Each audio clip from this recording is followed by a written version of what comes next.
let's have a look at the invoicing details in the Professional Plus edition. In the client's record, if we go to the Invoices tab, this is where you'll see all the previous invoices and create new invoices for the client. You can only add jobs that have been marked as done to invoices. So if I just go back to the Jobs tab there, I've got a job at the top there with the status ready. I would just change the status to done once it's been completed, and you've made sure that everything on there is correct. If I go back to the Invoices tab now, if I click Add New Invoice, you can see in this middle section here there's a job number 16 that's done and waiting to be invoiced there. We've got the new invoice at the top here. I just double click the job and that will add it to the invoice, and you can see the details of the invoice here.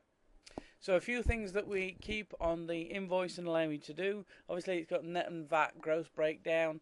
We allow you to mark a paid date. So you can put a date in there. You can mark two different payment types.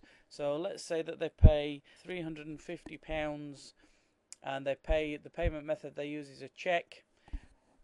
And you can also put a payment reference, so that could be a bank paying in slip number in there, so you can do all your reconciliation and some of the reports that come off. You can see that on. That also leaves you then a balance of £28.83 that's showing on the invoice there.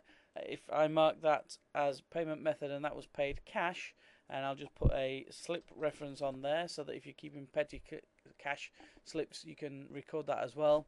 And obviously that shows that there's zero balance. If you want to make any notes, split payment or anything like that, you can just make a note in there on the invoice and that's recorded on there. The other thing about this system is it also allows you to do a report that pulls up outstanding invoices. So if you create the invoice in here and there's no paid date in, or there's a balance remaining on it even though it has been partly paid, then it will show up on an outstanding invoice report as well. From here you can choose a couple of options, few options for the type of invoice that you want to print.